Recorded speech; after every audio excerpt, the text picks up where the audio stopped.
അപ്പോൾ hey guys, എൻ്റെ പേര് അതുല്യ. ഇതെൻ്റെ ഫസ്റ്റ് യൂട്യൂബ് വീഡിയോ ആണ്. എനിക്ക് ഇതിന് മുന്നേ വീഡിയോസൊക്കെ എടുക്കണമെന്ന് ഭയങ്കര ആഗ്രഹം ഉണ്ടായിരുന്നെങ്കിലും എൻ്റെ സോഷ്യൽ ആൻസൈറ്റി കാരണം അതിന് നടന്നില്ല. But now it's time. ഞങ്ങൾ ഈ പെട്ടിയൊക്കെ പാക്ക് ചെയ്ത് ഒന്ന് ബാംഗ്ലൂർ വരെ ചുമ്മാ പോയിട്ട് വരാമെന്ന് വിചാരിച്ചു. ഞങ്ങളെന്ന് പറയുമ്പോൾ ഞാനും എൻ്റെ ഹസ്ബൻഡും. പിന്നെ ഞാൻ എവിടെ പോകുന്നുണ്ടെങ്കിലും എൻ്റെ ഗോൾഡൊക്കെ അഴിച്ച് വെച്ചിട്ടേ പോകാറുള്ളൂ. പറയാൻ പറ്റില്ല, ഒരുപാട് കഷ്ടകാലമുള്ള ടൈമാണ്. വല്ലതും പോയി കഴിഞ്ഞാൽ പോയാൽ തന്നെ ഇപ്പം ഗോൾഡിൻ്റെ റേറ്റും കൂടി വരുന്നതാണ്, ഇനി വാങ്ങാനും പറ്റില്ല. പിന്നെ ഇതാണ് എൻ്റെ ഔട്ട്ഫിറ്റ്. പിന്നെ ഒരു 8 മണിയൊക്കെ ആയപ്പോഴത്തേക്കും എൻ്റെ ഹസ്ബൻഡിൻ്റെ ഫ്രണ്ട് വന്നു ഞങ്ങളെ പിക്ക് ചെയ്യാൻ. അതിനുശേഷം ഒരു 9 മണിയൊക്കെ ആയപ്പോഴത്തേക്കും ബസ്സിൽ കയറി. പിന്നെ ഒരു ഉറക്കം ഉറങ്ങി. 2-2:30 ആയപ്പോഴത്തേക്ക് ടീ കുടിക്കാൻ ഇറങ്ങി.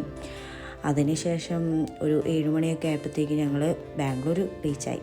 നേരത്തെ ഞങ്ങൾ റൂമിനൊക്കെ കൊടുത്തതുകൊണ്ട്, റൂമൊക്കെ ബുക്ക് ചെയ്തതുകൊണ്ടും ഞങ്ങൾക്ക് അങ്ങനെ റൂം എടുക്കേണ്ട കഷ്ടപ്പാടൊന്നും വന്നില്ല. അതുകൊണ്ട് ഡയറക്റ്റ് റൂമിലോട്ട് പോകേണ്ട അവസ്ഥയുണ്ടായിരുന്നുള്ളൂ. അങ്ങനെ വലിയ റൂമൊന്നും നോക്കിയില്ല. ഒരു ബഡ്ജറ്റ് ഫ്രണ്ട്ലി ആയിട്ട് ഞങ്ങൾക്ക് ഒതുക്കാൻ പറ്റുന്ന ഒരു റൂം വാങ്ങി. അതിനുശേഷം ഒരു റൂമിലൊക്കെ കയറി റൂമൊക്കെ നോക്കി ഒരു നല്ല ഉറക്കമൊക്കെ ഉറങ്ങി ഫ്രഷായി ഒന്ന് ഫുഡൊക്കെ കഴിച്ചിട്ട് വരാമെന്ന് വിചാരിച്ചു. അപ്പം ഇതൊക്കെയാണ് ഇന്നത്തെ എൻ്റെ വിശേഷങ്ങൾ. ഇനി അടുത്ത ബാംഗ്ലൂർ വിശേഷങ്ങളുമായി അടുത്ത വീഡിയോ കാണാം. അപ്പോൾ ബൈ ഗായ്സ്.